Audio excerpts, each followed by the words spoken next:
आज हम जानेंगे कि भाई जो इतने सालों से हम केमिस्ट्री पढ़ते आ रहे हैं उसका हमारे आसपास की दुनिया से, हमारे आसपास के जीवन से क्या लेना देना है।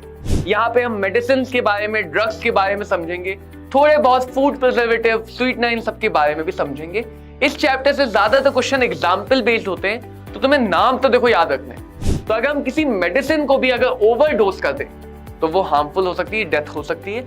हायर डोजेस में पोटेंशियली पॉइजन ही होते हैं। जैसे पेन किलर है तो वो किस चीज पे, कौन से रिसेप्टर पे काम कर रहा है। अगर एंटी एसिड है तो वो कौन से हार्मोन पे काम कर रहा है, वो एसिड पे काम कर रहा है या वो किसी हार्मोन पे काम कर रहा है। First of all anti acid जरूरत से ज्यादा खा लेते हैं तो एसिड बढ़ जाता है स्टमक में, which is called acidity. Acid reflux होता है, अंदर फ्यूम्स बनती है एसिड की, सांस लेने में तकलीफ होती है, चेस्ट में जलन सी, पेन सी होती है। तो उस कंट्रोल को करने को लिए यूज करते हैं एंटी एसिड। तो ये ट्रिक है जिससे हम याद रखेंगे कि कौन कौन से ड्रग ट्रैंकुलाइजर है। एक प्यार की जिद है, फिर ना दिल में बात आएगी, तुझे ना देंगे वरना ये लोग, कल तेरे शहर में तू फिर बवाल मचाएगी। अगर वो पॉजिटिव ग्राम नेगेटिव सब पे काम करते तो इनको बोलते हैं ब्रॉड स्पेक्ट्रम।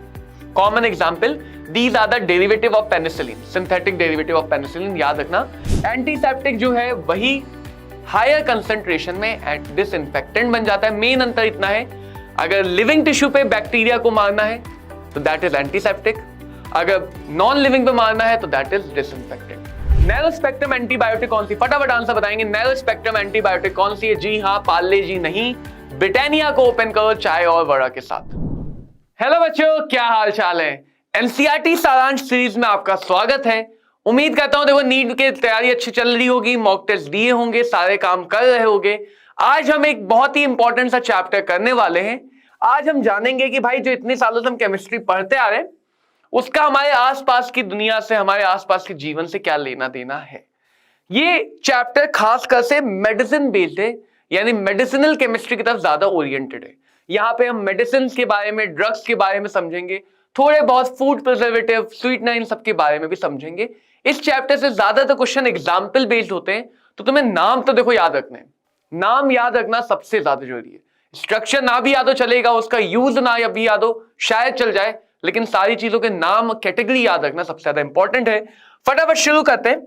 सबसे पहले कुछ बेसिक बातें समझेंगे, कुछ चीजें समझेंगे, फिर हम कैटेगरी वाइज जाएंगे। ड्रग होते क्या है? ड्रग कोई भी ऐसे केमिकल्स हैं जिनके मोलर मास इनऑर्गेनिक वाले जैसे बहुत कम नहीं है, लेकिन पॉलीमर जैसे बहुत ज्यादा भी नहीं। तो छोटे छोटे ऑर्गेनिक मॉलिक्यूल्स होते हैं जिनके मॉलिक्यूलर मासेस 100 से 500 के बीच में होते हैं, जबकि पॉलीमर का मोलर मास बहुत ज्यादा होता है। तो ड्रग बहुत बड़े मॉलिक्यूल नहीं होते, छोटे छोटे मॉलिक्यूल्स होते हैं ऑर्गेनिक के पॉइंट ऑफ व्यू में, वरना ऑर्गेनिक में तो चेन होती है ना बहुत बड़े मॉलिक्यूल की। और ये बड़े मॉलिक्यूल जैसे पॉलीमर्स, बायोमॉलिक्यूल्स, इन पे काम करते हैं। तो छोटा मॉलिक्यूल ड्रग है जो बड़े मॉलिक्यूल को इफेक्ट कर रहा है। ओके, अब ड्रग का अगर बायोलॉजिकल रिस्पॉन्स थेरेप्टिक है, यूजफुल है, हेल्थ के लिए बेनिफिशियल है, तो ऐसे ड्रग को इसेंशियली कहा जाता है मेडिसिन। तो medicine are a part of drug. अगर ड्रग हार्मफुल है तो that is, you know what it is called, right. तो ये बहुत सारी डिसीज के डायग्नोसिस में काम आता है। कुछ ड्रग हम पिलाते हैं ताकि इंसान के हम डिसीज को डायग्नोस कर पाए, कुछ प्रिवेंशन में काम आता है, वैक्सीन बेसिकली, और कुछ ट्रीटमेंट में भी काम आता है। तो अलग अलग टाइप के ड्रग्स होते हैं, उनके अलग अलग यूज होते हैं। देखो ये बात हमेशा है, anything is excess is harmful. तो अगर हम किसी मेडिसिन को भी अगर ओवरडोज कर दें तो वो हार्मफुल हो सकती है, डेथ हो सकती है। तो ज्यादातर ड्रग्स एक्स्ट्रा डोज में, एक्सेस अमाउंट में, हायर डोजेस में पोटेंशियली पॉइजन ही होते हैं। पॉइजन ही होते हैं, जहर ही जहर को मारता है। ठीक है बात। अगर ड्रग का इफेक्ट थेरेप्टिक है, यूजफुल है, तो ऐसे केमिकल जब ड्रग की तरह यूज किए जाते हैं तो इसको बोलते हैं कीमोथेरेपी। यूजुअली हम कीमोथेरेपी को कैंसर ट्रीटमेंट से लिंक करके सोचते हैं, बट कीमोथेरेपी एक जनरल वर्ड है which is important to understand that chemotherapy का मतलब, अगर हम केमिकल को थेरेप्टिक इफेक्ट में यूज कर रहे हैं, यूजफुल इफेक्ट में एज अ ड्रग यूज करें, so those are called as chemotherapy. अब बात करते हैं ड्रग के क्लासिफिकेशन के। तो ड्रग के अलग अलग क्लासिफिकेशन होते हैं, 4 तरह से क्लासिफाई किया जाता है। तुम्हें जानना है कौन सा क्लासिफिकेशन किसके लिए इंपॉर्टेंट है। ऐसे क्वेश्चन बनते हैं, which of the following classification is important for doctor, which of the following classification is important for medicine student. तो पहला इज फार्मालॉजिकल इफेक्ट। फार्मा इफेक्ट क्या है उसका, मेडिकल इफेक्ट क्या है, जो डॉक्टर के लिए काम आता है। जैसे एनाल्जेसिक जितने भी हैं वो पेन किलिंग इफेक्ट के होते हैं। तो अगर कोई पेन की शिकायत लेके डॉक्टर साहब के पास गया, तुम्हारे पास आया कल को, तो तुम उसे सोचोगे अच्छा हाँ ये एनाल्जेसिक होते हैं, चलो ये वाला ट्राई करके देखते हैं। Doctor is all about trial and error. ये वाला ट्राई करके देखते हैं, हाँ ठीक है चलो सही हो गया, चलो जाओ पैसा लो आगे बढ़ो। एंटीसेप्टिक हैं जो बैक्टीरियल ग्रोथ को, माइक्रो ऑर्गेनिज्म ग्रोथ को या तो रोक देते हैं, कम कर देते हैं या किल कर देते हैं। तो अगर हम ड्रग को उनकी इस कैटेगरी पे फार्मालॉजिकल इफेक्ट पे क्लासिफाई करें, that classification is useful for doctor. Drug के एक्शन के ऊपर कि ड्रग किस पे काम कर रहा है। जैसे पेन किलर है तो वो किस चीज पे, कौन से रिसेप्टर पे काम कर रहा है। अगर एंटी एसिड है तो वो कौन से हार्मोन पे काम कर रहा है, वो एसिड पे काम कर रहा है या वो किसी हार्मोन पे काम कर रहा है। तो ड्रग किस पे काम कर रहा है, ड्रग का टारगेट क्या है, ड्रग का एक्शन क्या है, those are called as drug action.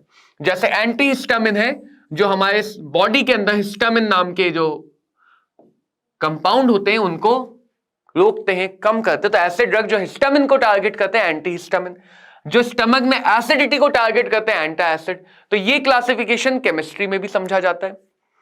तीसरा क्लासिफिकेशन क्या है, अगर हम ड्रग को उसके केमिकल स्ट्रक्चर पे क्लासिफाई करें, केमिस्ट्री में सबसे इंपॉर्टेंट स्ट्रक्चर। जैसे सारे ड्रग, अब जरूरी नहीं इनका फंक्शन सेम हो, ऐसा जरूरी नहीं कि इनका फंक्शन सेम हो, लेकिन अगर इन सारे ड्रग्स को हमने इस बेसिस पे क्लासिफाई कर दिया कि सब में सल्फोनामाइड है, सल्फोनामाइड ड्रग जिन सब में सल्फोनिक एसिड का अमाइड ग्रुप है। अब हो सकता है इनके इफेक्ट सिमिलर हो, अलग अलग हो, लेकिन इनका क्लासिफिकेशन कॉमन स्ट्रक्चरल फीचर पे हो रहा है, कॉमन स्ट्रक्चरल फीचर पे हो रहा है। यूजुअली ऐसे ड्रग का फार्माकोलॉजिकल एक्टिविटी सिमिलर होता है। तो देखो ये मत सोचना कि दोनों क्लासिफिकेशन सेम है। यूजुअली ऐसे ड्रग का फार्माकोलॉजिकल एक्टिविटी सिमिलर होता है लेकिन कंपलसरी नहीं है। और अगर हम ड्रग को उसके मॉलिक्यूलर टारगेट पे, वो किस टाइप के मॉलिक्यूल को टारगेट कर रहा है, एंजाइम को टारगेट कर रहा है, किसको टारगेट कर रहा है, लिपिड को टारगेट कर रहा है, कार्बोहाइड्रेट को टारगेट कर रहा है, तो इन ड्रग का टारगेट, जिनको ड्रग टारगेट करता है उसके बेसिस पे क्लासिफाई करते हैं। So that is called as molecular target. और ये यूजफुल होता है मेडिसिनल केमिस्ट के लिए, डायग्नोसिस प्रिवेंशन करने में उनके काम आता है कि अच्छा ये वाला पर्टिकुलर ड्रग इस चीज को टारगेट करता है। अगर मान लो किसी की बॉडी में लेट्स से हिस्टामिन डिसऑर्डर है तो वहां पे हम उस अकॉर्डिंग ड्रग देंगे उसको। अब बात करते हैं ड्रग का टारगेट से इंटरेक्शन। देखो ड्रग के टारगेट यूजुअली हम दो समझते हैं, एंजाइम और रिसेप्टर। क्या क्या होते हैं, बहुत सारे बड़े बड़े मॉलिक्यूल जो बायोलॉजिकल एक्टिविटी परफॉर्म करते हैं, जैसे प्रोटीन जो बायोलॉजिकल कैटलिस्ट की तरह काम करते हैं जिनको हम एंजाइम कहते हैं। ठीक है, जो कम्युनिकेशन देते हैं एक जगह से दूसरी जगह, सिग्नल को पास ऑन करते हैं। जैसे मान लो मैंने यहां पे दर्द हुआ, यहां पे कट लगाया, तो जो पेन का सिग्नल है वो यहां से माइंड तक कैसे गया, फिर माइंड ने कैसे रिस्पॉन्स किया।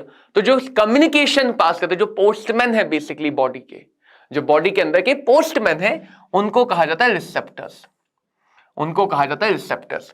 जो कैरियर प्रोटीन है, कैरियर प्रोटीन यानी जो लेके जाएंगे, कुछ मॉलिक्यूल को लेके जाएंगे, पोलर मॉलिक्यूल को सेल मेम्ब्रेन के अक्रॉस लेके जाएंगे, वो कहलाते हैं कैरियर प्रोटीन्स। न्यूक्लिक एसिड जो बेसिकली सोर्स है जेनेटिक इंफॉर्मेशन की, जेनेटिक कोडिंग को एक जनरेशन से दूसरी जनरेशन तक ट्रांसफर करते हैं, उनको बोलते हैं न्यूक्लिक एसिड। लिपिड्स और कार्बोहाइड्रेट जो हमारी बॉडी के या सेल मेम्ब्रेन के स्ट्रक्चरल पार्ट के लिए रिस्पॉन्सिबल है।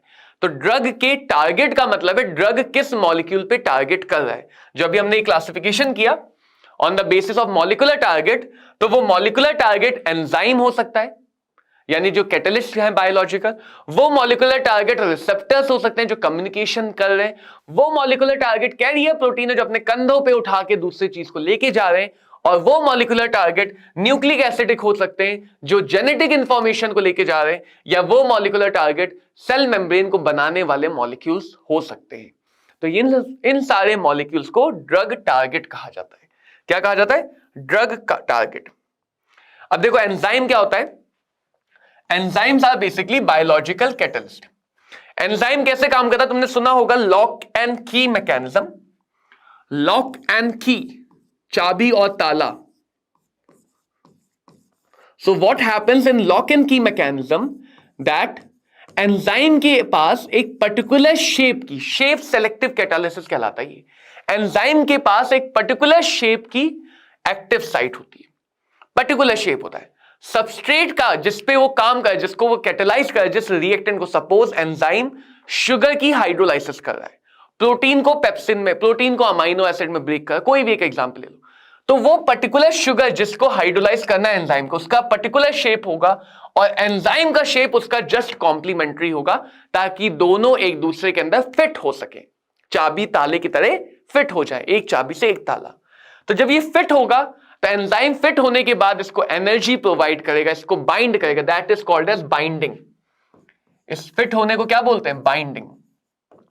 और इस बाइंडिंग की वजह से एंजाइम इसको एनर्जी प्रोवाइड करेगा, रिएक्शन कराने के लिए केमिकल चेंज लाएगा। तो that's how an enzyme operate. अब ड्रग क्या करेगा उसका रोल समझो। एंजाइम कैसे काम करता है? मतलब ये वही बात है जैसे पार्क में एक बेंच है और तुमने माहौल बिल्कुल सेट कर रखा है किसी से मिलने का, तुम गए, वो आया, वो आई, दोनों मिले, बात हुई, रिएक्शंस हुई, तो ये बात हुई एंजाइम। अब तुम्हारा दोस्त या तुम्हारे पापा के दोस्त वहां पे क्या कर सकते हैं? वो काम है ड्रग का। पहला काम वो क्या कर सकते हैं, अगर वो थोड़े ज्यादा रंगीन मिजाज के तो वो तुमसे पहले जाके दोस्ती कर लिए। तुम जा रहे थे सुबह जेल वेल लगा के सेट वेट होके एकदम परफ्यूम वर्फ्यूम से नहा के कि आज जाके मिलके अपनी बात बता दोगे, उससे पहले ही तुम्हारा दोस्त या चलो तुम्हारे पापा के दोस्त, तुम्हारे अंकल बाजी मार ले गए और दोस्ती उन्होंने कर ली।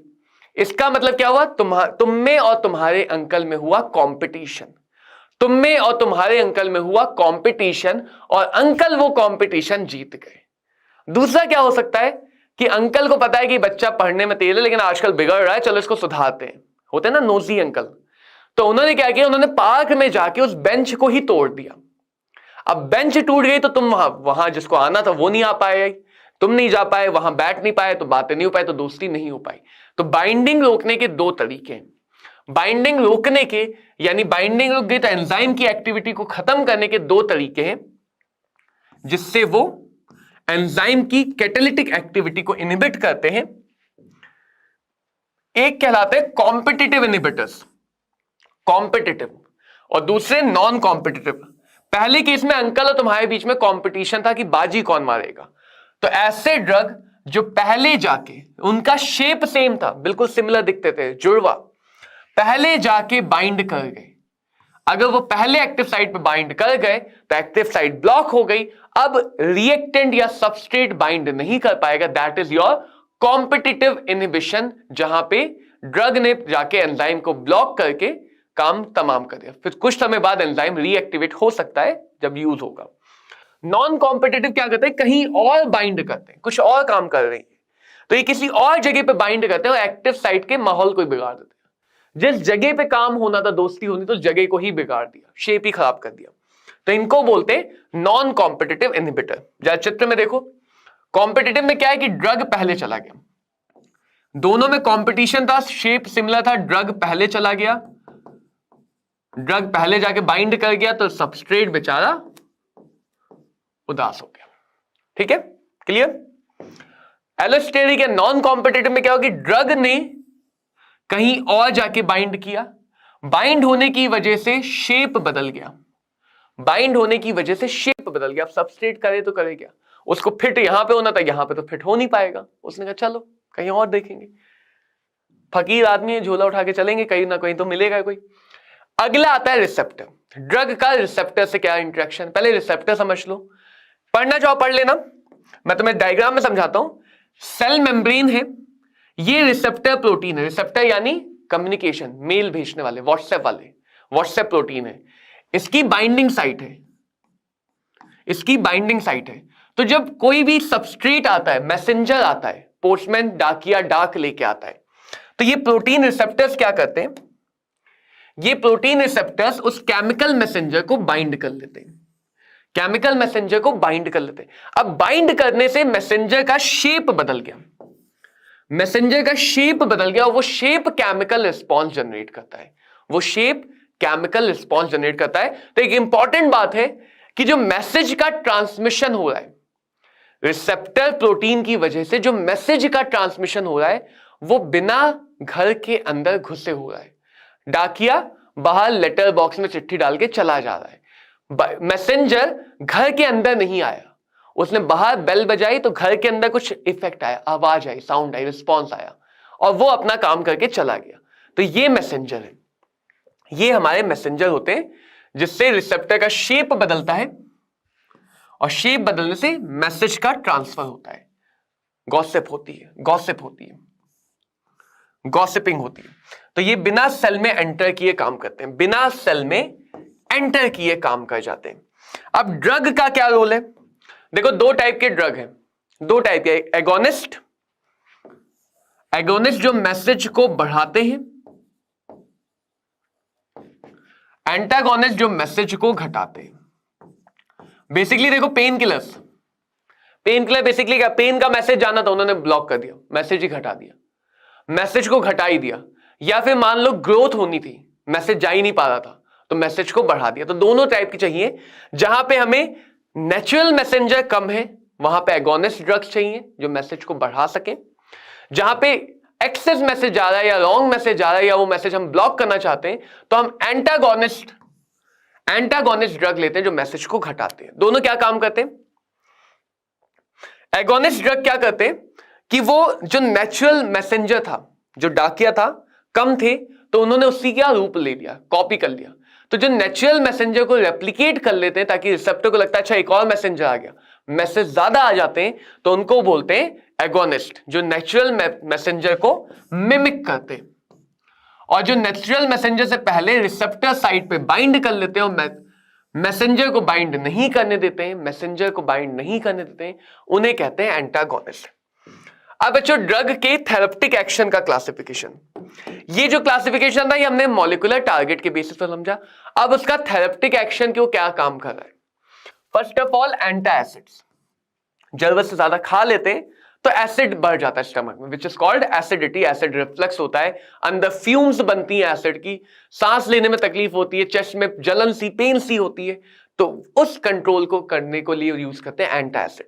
दो टाइप के हैं, सोडियम हाइड्रोजन कार्बोनेट या बेस के मिक्सचर। ये बेसिकली दोनों एक बेसिक सॉल्ट है, sodium hydrogen carbonate is basic salt and ये दोनों मिक्सचर बेस है, milk of magnesium, right. Base या बेसिक सॉल्ट दोनों एसिड को खत्म करेंगे। तो जो स्टमक में एक्सेस में एसिड बना था, बहुत ज्यादा HCl बना था, उसको खत्म कर दिया। उसको खत्म करने से क्या हुआ कि एसिड कम हो गया, लेकिन ये यूजफुल नहीं है, ये सिर्फ और सिर्फ सिम्टम्स पे इफेक्ट डालते हैं, कॉज पे, जिस वजह से एसिडिटी बढ़ी उसको तो कंट्रोल ही नहीं किया, जिस वजह से एसिडिटी बढ़ी उसको तो कंट्रोल किया ही नहीं, और अगर उसको कंट्रोल नहीं किया तो थोड़ी देर बाद फिर से एसिडिटी हो जाएगी, होगी या नहीं होगी। तो ये ठीक है, इन दोनों में भी ये ज्यादा यूजफुल है क्योंकि ये पानी में डिसॉल्व नहीं होता है, यानी स्टमक में ये डिसॉल्व नहीं होगा।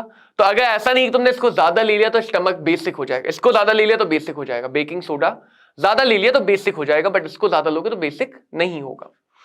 तो ये प्रॉब्लम चलो इस बचा लेता है कि इस फालतू का बेसिसिटी नहीं बढ़ाता है, लेकिन ये दोनों के दोनों कैटेगरी सिर्फ एसिड को कम करते हैं, एसिड को कंट्रोल नहीं करते हैं। अब ये कैसे पता कि कौन कंट्रोल करता था? हिस्टामिन नाम का एक एंजाइम होता है, एक अमाइनो एसिड जो रिस्पॉन्सिबल है पेप्सिन और HCl सीक्रेट करने के लिए। दो टाइप के हिस्टामिन होते हैं, एक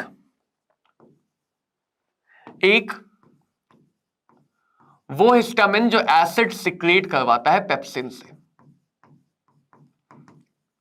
तो ऐसे कंपाउंड जो इस टाइप के हिस्टामिन को टारगेट करते हैं, इस टाइप के हिस्टामिन को रिएक्टिविटी घटा देते हैं ताकि एसिड कम प्रोड्यूस हो, कॉज पे इफेक्ट डालते हैं, उनको बोलते हैं एंटा एसिड, एंटी हिस्टामाइन। ये वो एंटी हिस्टामाइन है जो एंटा एसिड है। हिस्टामिन का एक और काम होता है एलर्जिक रिस्पॉन्स। एसिड वाला एलर्जिक रिस्पॉन्स में काम नहीं करेगा, एलर्जिक रिस्पॉन्स वाला एसिड में काम नहीं करेगा, क्योंकि दोनों के टारगेट अलग अलग है, दोनों के टारगेट अलग अलग है। तो इसके लिए बहुत आसानी से कोड है, सीता रानी जानकी। सुना ना सीता रानी जी के बारे में? तो सीता रानी कहां से थी? जनक से। जानकी भी कहा जाता था उन्हें, तो इसी से याद रखो, सीता यानी कि सिमेटिडिन, ता टेगामेट, रानी रेनिटिडिन, जानकी जेंटैक। ये चार हमारे एग्जाम्पल हैं Sita Rani Janaki, which are antacid histamines. ये ऐसे एंटी हिस्टामिन्स हैं जो एसिडिटी कंट्रोल करते हैं। हिस्टामिन का दूसरा काम क्या है कि हिस्टामिन डायलेट कर देता है, वेसोडाइलेटर होता है, जिसकी वजह से एलर्जिक रिस्पॉन्स आता है, जिसकी वजह से एलर्जिक रिस्पॉन्स आता है। जैसे होता है ना, कुछ लोगों को डस्ट से एलर्जी होती है तो डस्ट में कोल्ड हो जाता है, कुछ लोगों को ठंडी चीजों से एलर्जी होती है, कुछ लोगों को एनवायरमेंट से एलर्जी होती है, कुछ को पॉलन से एलर्जी होती है। तो ये जो एलर्जिकल रिस्पॉन्स है ये भी हिस्टामिन से आते हैं, अलग अलग हिस्टामिन। तो ऐसे एंटी हिस्टामिन जो एलर्जिक रिस्पॉन्स को टारगेट करते हैं, किसको टारगेट करते हैं? एलर्जिक रिस्पॉन्स को, उनको हम कहते हैं एंटी एलर्जिक और एंटी हिस्टामिन। तो ये ध्यान रखना, ये वाला एंटी एलर्जिक एंटी एसिड में यूज नहीं होंगे, एंटी एसिड एंटी एलर्जिक में यूज नहीं होंगे, जबकि दोनों के दोनों एंटी हिस्टामिन है, दोनों के दोनों एंटी हिस्टामिन है, बट दोनों के दोनों का यूज अलग है।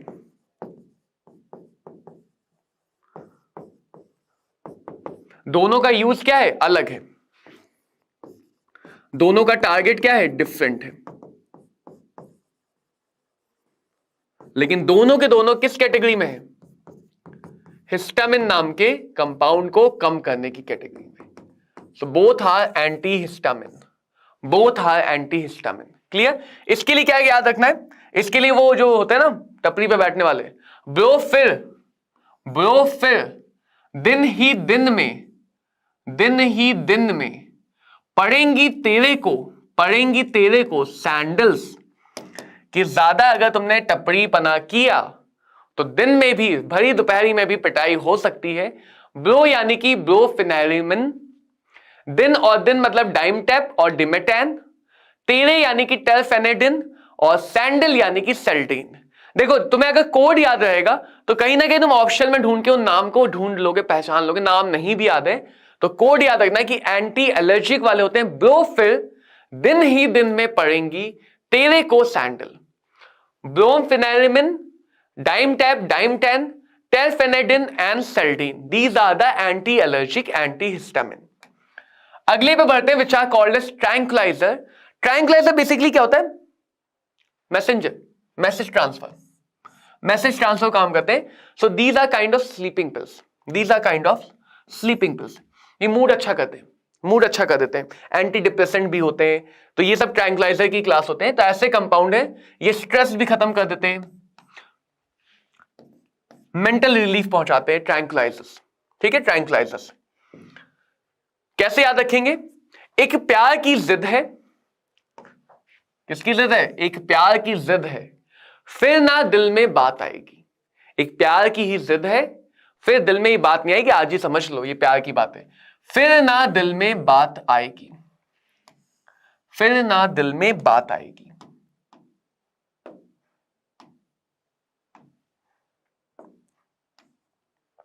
फिर ना दिल में बात आएगी।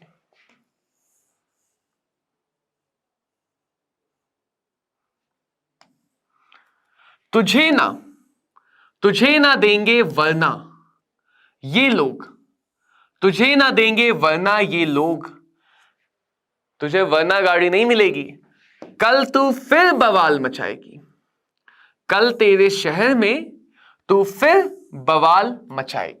सो these are the class of drugs which are tranquillisers, जो बेसिकली माइंड रिलीफ करते हैं, स्ट्रेस रिलीफ करते हैं, स्लीप। इनको तुम हैप्पी पिल्स कह सकते हो कि इनसे तुम्हें अच्छा अच्छा फील होगा। सर अच्छा तो कुछ पी का भी फील होता है, वो भी ट्रैंक्विलाइजर है क्या? हो सकता है। तो ये तुम्हें अच्छा फील कराते हैं ट्रैंक्विलाइजर। एक प्यार की जिद है, एक यानी कि आइप्रोनाजाइड, फिर ना दिल फिनाइलजिन, ना दिल इसी का दूसरा नाम है नादिल, में बात मेफ्रोबेमेट, आएगी अमाइटल, ना मतलब नेम्ब्यूटल, वरना वेरोनल इज इंपॉर्टेंट, ये का ई यानी इक्वेनिल, लोग यानी ल्यूमिनल, कल यानी क्लोर डाई एपॉक्साइड, शहर यानी सेरोटोनिन, बवाल यानी कि वेलियम। तो ये ट्रिक है जिससे हम याद रखेंगे कि कौन कौन से ड्रग ट्रैंक्विलाइजर है। एक प्यार की जिद है, फिर ना दिल में बात आएगी, तुझे ना देंगे वरना ये लोग, कल तेरे शहर में तू फिर बवाल मचाएगी। तो ये ध्यान रखना है। ठीक है, चलो नेक्स्ट क्या आता है? एनाल्जेसिक। एनाल्जेसिक पेन खत्म करते हैं, दर्द, दुख, पीड़ा दिल का दर्द नहीं, दिल का नहीं कर पाते। तो एनाल्जेसिक क्या करते हैं, पेन को खत्म करते हैं। कहीं तकलीफ है, कहीं दर्द है, शारीरिक रूप से उसको खत्म करते हैं। मानसिक दर्द को खत्म करता है ट्रैंकुलाइजर, या आगे भी जाएंगे narcotics drug, neurological activity drug. तो एनाल्जेसिक क्या करते हैं, दर्द को खत्म कर देते हैं। जैसे पोस्ट ऑपरेशन दर्द है, इस टाइप के दर्द है। दो टाइप के होते हैं, नॉन नार्कोटिक। नॉन नार्कोटिक यानी ऐसे ड्रग जिनकी तुम्हें लत नहीं लगेगी, ऐसे ड्रग जिनकी तुम्हें लत नहीं लगेगी। सिंपल सा कोड है पास, PAAS, पैरासिटामोल, एस्पिरिन। कभी ऐसा हुआ है कि फीवर में पैरासिटामोल खाई हो और अगले दिन फीवर ठीक हो गया, फिर भी मन करा यार एक गोली मिल जाती, मजा आ जाता, दिन सेट हो जाता, मूड बन जाता? ऐसा तो कभी नहीं होता ना। या कभी तुमने एस्पिरिन खाई हो कि हाँ चलो एस्पिरिन खा लिया, अब अरे 2-4 दिन बाद लग रहा है बहुत दिन हो गए एस्पिरिन खाए हुए। तो ऐसे ड्रग जिनकी लत नहीं लगती उनको बोलते हैं नॉन नार्कोटिक ड्रग। क्या बोलते हैं, नॉन नार्कोटिक ड्रग। सिंपल सा कोड है पास, पैरासिटामोल, एस्पिरिन। एस्पिरिन के बारे में थोड़ी बहुत बात बता दूं। एस्पिरिन कैसे बनता है, सैलिसिलिक एसिड होता है, शायद मैंने बताया भी था, एक बार फटाफट फिर से बता देता हूं। सैलिसिलिक एसिड का अगर हम एसिटिक एसिड के साथ एसिटाइलेशन करते हैं, क्या कहते हैं, एसिटाइलेशन, तो एसिड है तो उसका फिनोलिक ओ पे एसिटाइलेशन होगा। इसके दो तरह से ईस्टर बनते हैं। अगर मिथनॉल मिला के ईस्टर बनाओगे तो इस केस में मिथनॉल मिला के अगर ईस्टर बनाओगे तो ऑयल ऑफ विंटर ग्रीन बनता है, और अगर एसिटिक एसिड मिला के ईस्टर बनाओगे तो ऑर्थो एसिटाइल बेंजोइक एसिड बनता है। ऑर्थो एसिटाइल बेंजोइक एसिड बनता है, जिसका दूसरा नाम होता है एस्पिरिन। एस्पिरिन, ठीक है। और ये दोनों के दोनों नॉन नार्कोटिक होते हैं, जिनकी लत ना लगे। नार्कोटिक मतलब जिनकी लत लग जाएगी। जैसे कई बार ऑपरेशन के टाइम पे जब बहुत ज्यादा दर्द होता है पेशेंट को तो मॉर्फिन देते हैं, लेकिन ऐसे ड्रग तभी दिए जाते हैं जब बहुत ज्यादा क्रिटिकल सिचुएशन हो, कि मतलब दर्द बर्दाश्त ही नहीं हो सकता, दर्द नहीं रोका तो डेथ हो जाएगी, ऐसे केस में। तो ये ऐसे ड्रग है जिनकी आदत लग जाती है। मॉर्फिन तुमने शायद अगर सीरीज देखते हो तो देखा होगा, कई लोग पेशेंट मॉर्फिन का ओवर यूज करते हैं।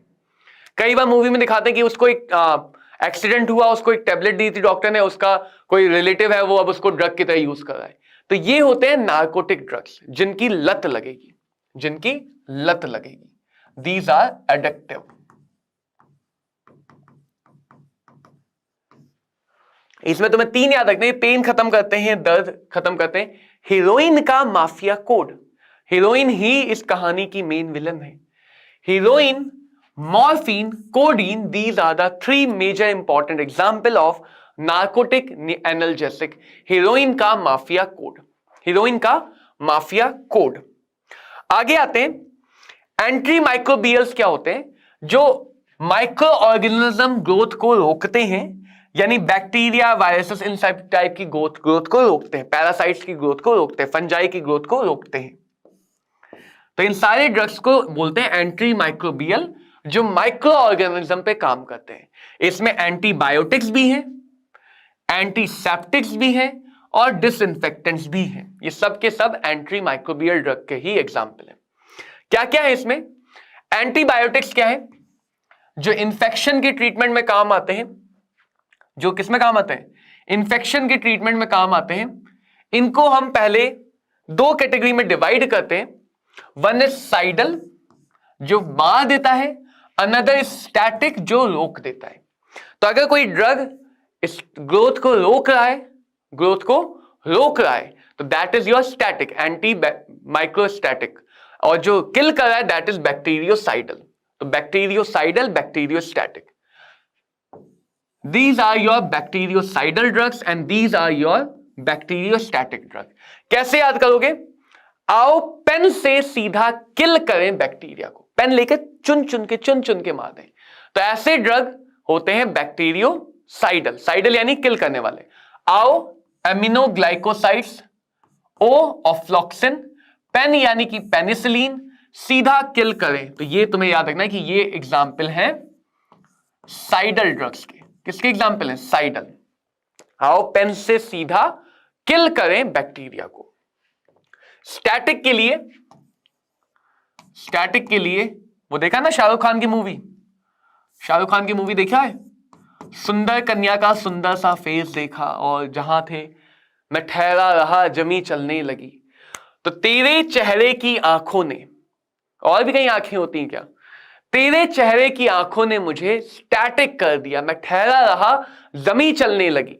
तो तेरे यानी कि टेट्रासाइक्लिन, चेहरे क्लोरएम्फेनिकोल, वेरी इंपॉर्टेंट एग्जांपल क्लोरएम्फेनिकोल।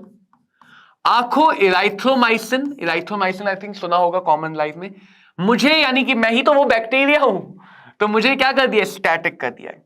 तो this is the example, this is the trick to remember the microbacteriostatic group. तो एंटीबायोटिक्स को हम दो कैटेगरी में डिवाइड करते हैं, साइडल एंड स्टैटिक। एंटीबायोटिक्स को, इनकी एक और कैटेगरी होती है कि किस टाइप के बैक्टीरिया पे काम कर रहे हैं, किस टाइप के बैक्टीरिया पे काम कर रहे हैं। अगर वो पॉजिटिव ग्राम नेगेटिव सब पे काम करते हैं तो इनको बोलते हैं broad spectrum. Common example, these are the derivative of penicillin, synthetic derivative of penicillin, याद रखना, ampicillin and amoxicillin, these are the derivative of penicillin. Penicillin की डिस्कवरी बहुत ज्यादा इंपॉर्टेंट हिस्टोरिक इवेंट है मेडिसिनल केमिस्ट्री में। नैरो स्पेक्ट्रम होता है penicillin, narrow spectrum यानी जो या तो सिर्फ ग्राम पॉजिटिव पे काम करेगा या सिर्फ ग्राम नेगेटिव पे काम करेगा। लिमिटेड स्पेक्ट्रम जो किसी एक पे ही काम करे, जो किसी एक पे ही काम करे। इसको कैसे याद रखोगे, पार्ले जी नहीं, पार्ले जी वैसे होता तो टेस्टी लेकिन चाय के साथ नहीं, पार्ले जी नहीं, पार्ले जी नहीं यानी कि पेनिसिलिन जी इज नैरो। ये पहली लाइन खत्म, पार्ले जी नहीं, ब्रिटानिया, ब्रिटानिया को ओपन करो, ब्रिटानिया को ओपन करो चाय और वड़ा के साथ। कॉम्बिनेशन तो खराब है लेकिन कोई बात नहीं। तो पार्ले जी नहीं, ब्रिटानिया को ओपन करो चाय और वड़ा के साथ। पार्ले जी नहीं यानी penicillin G is your narrow, Britannia A R A, ampicillin और एमोक्साइलिन, ओपन और फ्लोक्सेसिन, करो इराइथ्रो, करो से साउंड मिल रहा है इराइथ्रो, चाय क्लोरएम्फेनिकोल, वड़ा वेंकोमाइसिन, वेंकोमाइसिन। तो पार्ले जी नहीं, ब्रिटानिया को ओपन करो चाय और वड़े के साथ, चाय और वड़े के साथ। एंटीसेप्टिक और डिसइंफेक्टेंट ये किल या रोकते हैं, जैसे आजकल सुना होगा ना कोरोना के टाइम में बहुत ज्यादा हम क्या यूज करते हैं, सैनिटाइजर, डिसइंफेक्टेंट, एंटीसेप्टिक जो बैक्टीरिया को रोकते हैं।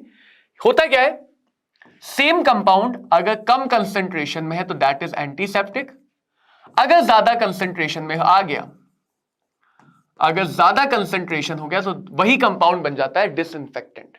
क्या बन जाता है, डिसइंफेक्टेंट। एंटीसेप्टिक लिविंग टिश्यू पे काम करते हैं, स्किन में कट लग गया, जख्म आ गया, उस पे काम करते हैं। और डिसइंफेक्टेंट, डिसइंफेक्टेंट किस पे काम करते हैं, डिसइंफेक्टेंट काम करते हैं नॉन लिविंग टिश्यूज पे, नॉन लिविंग ऑब्जेक्ट जैसे फर्नीचर, इन सब पे। कॉमन एंटीसेप्टिक घर घर में, घर घर का एंटीसेप्टिक कौन सा, डिटॉल। तो इसके ऐसे याद रखो, dual clutch transmission, DCT, dual clutch transmission, ये डिटॉल याद करने की ट्रिक है। DCT, Dettol is a mixture of chloroxylenol and terpineol, DCT. Dettol is a mixture of chloroxylenol and terpinol, DCT, dual clutch transmission. Furacin, soframycin, ये सब जो हम common दवाइयां लगाते हैं, देखिए ना स्किन कट जाती है दवाई लगाते हैं, बोलोलिन, ये सब क्या है, एंटीबायोटिक्स। बोरिक एसिड क्या है, ये आई ड्रॉप में यूज होता है बोरिक एसिड, बहुत ही माइल्ड एंटीबायोटिक, बहुत ही ज्यादा mild antibiotic, sorry antiseptic for eyes. तो बोरिक एसिड का मेन यूज आईज में होता है। इनके नाम कैसे याद रखेंगे, देखो डिटॉल भी बाइथायोनल सोप में एंटीसेप्टिक एक्शन के लिए मिलाते हैं, बहुत कम अमाउंट में डिटॉल सोप में एंटीसेप्टिक एक्शन के लिए क्या मिलाते हैं, बाइथायोनल। डिटॉल भी फिर कल आयोडीन, आयोडीन के साथ भी आइडोफॉर्म, दोनों के साथ सो गया। तो बाइथायोनॉल तो था ही ऐसा, डिटॉल भी ऐसा ही होगा, तो डिटॉल भी फिर कल आयोडीन और आयोडोफॉर्म के साथ सो गया। Dettol DCT, bithionol, phenol, chlorine, iodine, iodoform, sulphur dioxide, these are the name of antiseptic. Boric acid एक अलग से याद रख लेंगे। एंटीसेप्टिक जो है वही हायर कंसंट्रेशन में डिसइंफेक्टेंट बन जाता है। मेन अंतर इतना है, अगर लिविंग टिश्यू पे बैक्टीरिया को मारना है तो दैट इज एंटीसेप्टिक, अगर नॉन लिविंग पे मारना है तो that is disinfectant. Clear? Anti fertility drugs जो ह्यूमन लेवल में फर्टिलिटी को कम करते हैं, कंट्रोल करते हैं। फॉर एग्जांपल कॉमन तुमने आई पिल का नाम सुना होगा, कॉन्ट्रासेप्टिव पिल सुनी होंगी, कॉपर टी सुना होगा। तो ऐसी चीजें जो फर्टिलिटीज को डिक्रीज करती, those are called as anti fertility drug. कई बार ह्यूमन फूड भी कुछ ऐसे होते हैं जो फर्टिलिटी को अफेक्ट करते हैं, राइट, इंक्रीज और decrease. So basically those drugs which affect the fertility. Fertility is mainly because of two compounds, oestrogen and progesterone. I think as a biology student you should know that progesterone कब release होता है? जब pregnant women होती है, ताकि कि ovulation रुक जाए।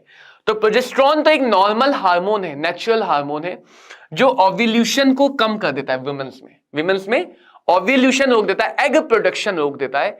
तो जो भी anti fertility drugs for women बनते हैं वो बेसिकली प्रोजेस्टेरोन डेरिवेटिव है। वो बेसिकली क्या है? Progesterone derivative. So anti-fertility drugs are mainly used to decrease the fertility. So synthetic are more potent, that is they are more effective than the natural progesterone. Norethindrone, you can remember the name. इसको कैसे याद रखेंगे? नवंबर के इतिहास में ये बात आई थी कि जो नोरा फतेही का डांस था कितना अच्छे लेवल का था। तो नवंबर के इतिहास में नोरा फतेही प्रो, नोवेस्ट्रॉल, इथाइलिन एस्ट्रेडियोल, प्रो यानी प्रोजेस्टेरोन, नोरा फतेही नॉर्थेंड्रोन। तो these are the anti fertility drugs November के इतिहास में। और हम सबको पता है कि नोरा फतेही श्रीमती या मिस कितनी ज्यादा प्रो है।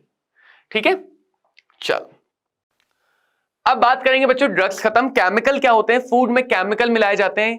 क्यों मिलाए जाते हैं? उनके प्रिजर्वेशन के लिए, उनकी अपील बढ़ाने के लिए, उनकी न्यूट्रिशन वैल्यू बढ़ाने के लिए, उनको ज्यादा हेल्थफुल बनाने के लिए, ज्यादा हेल्दी बनाने के लिए हम प्रिजर्वेटिव मिलाते हैं। मेन प्रिजर्वेटिव है स्वीटनेस, शुगर के substituent, artificial sweetness which are the substituent of sugar, कि हम नेचुरल सुक्रोज ना यूज करके इनको यूज कर लें, ये शायद उससे बेटर हो। Aspartame which is very important to know, alitame, sucralose and saccharin, these are the 4 common artificial sweetener. Aspartame क्या है? सबसे ज्यादा सक्सेसफुल है, नॉर्मल शुगर से 100 टाइम है, but aspartame can only be used in the cold food, सिर्फ ठंडे में ही यूज किया जा सकता है, क्योंकि ये अनस्टेबल है कुकिंग टेम्परेचर पर, डिकंपोज कर जाएगा, बेकार हो जाएगा। एलिटेम बहुत ज्यादा स्वीट है, एलिटेम बहुत ज्यादा स्वीट है, जिसकी वजह से इसका थोड़ा सा अमाउंट भी खाने को बहुत ज्यादा मीठा बना देगा। तो इसकी मदद से फूड के मीठास को, फूड की स्वीटनेस को कंट्रोल कर पाना मुश्किल है। Sucralose is a very important, very good example of sugar, artificial sweet sugar, जिसको तुम कुकिंग टेम्परेचर पे, हॉट फूड में भी यूज कर सकते हो, क्योंकि ये रूम टेम्परेचर पे स्टेबल भी है और ये कैलोरी भी नहीं बढ़ाता। तो स्पेशली जो लोग डाइट पे होते हैं वो सुक्रालोज प्रेफर करते हैं। दीज आर आर्टिफिशियल स्वीटनर, इनका कोड है, अगर पहले चाहो तो तुम इनका याद रख सकते हो। Aspartame you can see 100 time, alitame देखोगे तो 2000 टाइम, सबसे ज्यादा स्वीट है नॉर्मल शुगर से। नॉर्मल शुगर से कितना स्वीट है? फायदेमंद कौन सा है? Sucralose, sucralose which is stable at cooking temperature, और this is for cold temperature only. तो ऑल टाइम के सच्चे स्पार्टा का शुक्र है, ऑल टाइम के सच्चे स्पार्टा का शुक्र है। Sparta aspartame, all time alitame, सच्चा सैकरिन, शुक्र सुक्रालोज। तो स्पार्टा सबको पता है ना, स्पार्टिकस, वही। फूड प्रिजर्वेटिव क्या होते हैं? जो फूड को खराब होने से रोकते हैं। नमक बहुत कॉमन, बहुत ज्यादा यूज होने वाला फूड प्रिजर्वेटिव है नमक। सो टेबल सॉल्ट हो गया, शुगर हो गया, ऑयल्स हो गए, सोडियम बेंजोएट हो गए, these are very sorbic acid, propanoic acid, these are called use as food preservative. Food preservative का सिंपल सा यूज है जो फूड को प्रिजर्व करने में काम आए। जैसे इसके लिए क्या याद रखना है, 16 साल का बेटा भी प्रो निकलने लगे हैं, देखो ना आजकल रील्स, देखो रील्स, तो 14-15 साल के बच्चे भी कितने प्रो लेवल की रील्स बना रहे हैं। तो 16 साल का बच्चा प्रो, 16 साल का बेटा प्रो, 16 सॉर्बिक एसिड, साल का बेटा सोडियम बेंजोएट, साल सोडियम बेटा benzoate, pro propanoic acid. Common salt sugar इनको चाहो तो अलग से याद रख सकते हो, कॉमन सॉल्ट शुगर इनको चाहो तो अलग से याद रख सकते हो। कुछ क्वेश्चन देखते हैं बच्चों, आंसर तुम्हें बताने हैं। नैरो स्पेक्ट्रम एंटीबायोटिक कौन सी, फटाफट आंसर बताएंगे। नैरो स्पेक्ट्रम एंटीबायोटिक कौन सी है? जी हां, पार्ले जी नहीं, ब्रिटानिया को ओपन करो चाय और वड़ा के साथ। Mixture of chloroxylenol and terpineol, DCT, dual clutch transmission, Dettol होता है। डिटॉल का यूज क्या है? एंटीसेप्टिक। डिटॉल का यूज क्या? एंटीसेप्टिक। एंटीपायरेटिक मतलब जो फीवर कंट्रोल करते हैं, टेम्परेचर कंट्रोल करते हैं। Bithionol is generally added to soap as an additive, इसका फंक्शन क्या होता है सोप में? एंटीसेप्टिक। डिटॉल भी फिर कल सो गया क्लोरीन और आयोडोफॉर्म, आयोडीन और आयोडोफॉर्म के साथ। Antiseptic and disinfectant either kill और prevent growth of micro organism, ठीक बात है। Identify which of the following statement is not true. Dilute solution of boric acid and hydrogen peroxide are strong at, जब बोल रहा है डाइल्यूट है तो स्ट्रॉन्ग कैसे होगा? जब क्वेश्चन बोल ही रहा है कि डाइल्यूट है तो स्ट्रॉन्ग कैसे होगा? तो गलत तो यही मिल गया। Disinfectant harm the living tissue, सही बात। 0.2% of phenol is antiseptic, yes, कम है तो एंटीसेप्टिक, ज्यादा है तो डिसइंफेक्टेंट, सही बात है। Chlorine and iodine strong disinfectant होते हैं। क्लोरीन को यूज करते हैं पानी में, सरफेस साफ करने में, ब्लीचिंग पाउडर में, इन सब जगह यूज करते हैं। एस्पिरिन किसके एसिटाइलेशन से बनता है? पहले, बहुत पहले इस टाइप के क्वेश्चन ज्यादा थे, रिएक्शन भी। एस्पिरिन किसके एसिटाइलेशन से बनता है? तो एस्पिरिन बनता है सैलिसिलिक एसिड से। किससे बनता है? Salicylic acid, which is nothing but ortho hydroxy benzoic acid, nothing but ortho hydroxy benzoic acid. The artificial sweetener stable at cooking temperature and does not provide calories, कौन सा है? All time बहुत ज्यादा sweet, सच्चे Sparta का, Sparta वो cold वाला, शुक्र, सुक्रालोज, ऑल टाइम के सच्चे स्पार्टा का शुक्र है। विच of the following is the cationic detergent? Detergent and soap का बच्चों थोड़ा ध्यान रखो कि डिटर्जेंट या सोप में एक बहुत बड़ी सी चेन और छोटा सा पोलर हेड होता है। पोलर यानी ये हेड पॉजिटिव भी हो सकता है, नेगेटिव भी हो सकता है। ये चेन हाइड्रोफोबिक। तो जब डिटर्जेंट मिश्रण बनाता है तो हाइड्रोफोबिक पार्ट पानी के बाहर रहता है, पानी से दूर रहता है। पोलर ये नेगेटिव या पॉजिटिव जो भी है वो पानी में रहता है। तो इस तरह से डिटर्जेंट एक मिश्रण बना लेता है। क्या बना लेता है? मिश्रण। तो डिटर्जेंट या सल्फेक्टेंट, इस टाइप के कंपाउंड को बोलते हैं सल्फेक्टेंट। इसके लिए या तो एक बड़ा सा कॉम्प्लिकेटेड कैटायन हो या एनायन हो। सोप हमेशा एनायोनिक होते हैं, सोडियम सॉल्ट होते हैं कार्बोक्सिलेट, हायर फैटी एसिड के, या पोटेशियम सॉल्ट। तो सोप तो हमेशा एनायोनिक ही होते हैं। लेकिन डिटर्जेंट एनायोनिक, कैटायोनिक या न्यूट्रल होते हैं। पहचानने का आसान तरीका, जो भी तुम्हें लगे ना कि कॉम्प्लिकेटेड सा नाम है, जिस नाम का तुम्हें स्ट्रक्चर नहीं पता है, बड़ा सा नाम है, सोडियम छोटा सा आयन, तो ये डेफिनेटली जो भी है बड़ा सा एनायन होगा। तो ये डिटर्जेंट कैसा है? एनायोनिक डिटर्जेंट है। सोडियम स्टीरिएट, सोडियम नॉर्मल कैटायन, तो एनायन कॉम्प्लिकेटेड है। तो जो भी तुम्हें लग रहा है कॉम्प्लिकेटेड है उसके अकॉर्डिंग वो वैसा डिटर्जेंट या सोप होगा। ये सोप है, common soap, anionic soap. Cetyl tri methyl ammonium bromide, bromide मुझे पता है Br-, simple anion. So this is your cationic detergent, this is your cationic detergent. Sodium dodecyl benzene sulphonate, sodium is simple, rest is complicated, so this is going to be anionic detergent, this is going to be anionic detergent। अगर तुम्हें cation anion दोनों में कोई ना मिले, ionise ही ना हो, तो वो होते हैं neutral detergent esters, neutral detergent esters. अगला क्वेश्चन देखते हैं, which of the following form cationic micelle above CMC. तो सारे डिटर्जेंट सोप मिशेल्स बनाते हैं सीएमसी के ऊपर। कैटायोनिक मिशेल कौन बनाएगा? जिसका कैटायोनिक डिटर्जेंट हो। ढूंढ लो। एनायोनिक एनायोनिक ये डिटर्जेंट है ही नहीं। कैटायोनिक कैटायोनिक कौन बनाएगा? जिसका कैटायोनिक स्ट्रक्चर हो, राइट। तो इसी के साथ बच्चों ये चैप्टर यहीं पे समाप्त होता है। उम्मीद करता हूं चैप्टर से रिलेटेड सारी बातें पता चल गई हों। जो भी एग्जाम्पल हैं देखो वो याद करना बहुत जरूरी है। उनकी ट्रिक को याद कर लेना जरूर से। नाम बहुत काम आता है, कौन सा किस कैटेगरी में किस टाइप का ड्रग है। ऐसे ही बच्चों धमाके के साथ पढ़ते रहो, बिल्कुल भी परेशान होने की जरूरत नहीं है। कभी कभी अंतिम समय में जब हमारा एग्जाम पास आता तो हमारे दिन उतने प्रोडक्टिव नहीं होते जितना शुरू में थे। ऐसा होता है। कई बार ऐसा भी होगा कि हो सकता है तुम्हें 1-2 दिन निकल जाओ, तुम पढ़ाई भी ना करो, तुम कॉपी उठा के देखो भी ना दो। It's all normal, it's all okay. 2 खराब दिन से साल भर की मेहनत को वेस्ट मत जाने देना। तो अब कुछ टेंशन मत लो, कुछ मत सोचो, तुम बस इतना ध्यान रखो या मैंने साल भर मेहनत की है उसकी रिस्पेक्ट करूंगा। तो किसी भी तरह की एंजाइटी डिप्रेशन मत आने दो। ट्रैंक्विलाइजर ड्रग्स की भी जरूरत नहीं पड़ेगी। ऐसे ही बस खुश रहो, पढ़ते रहो, सिलेक्शन होके रहेगा। तो ऐसे ही बच्चों पढ़ते रहो। All the very best.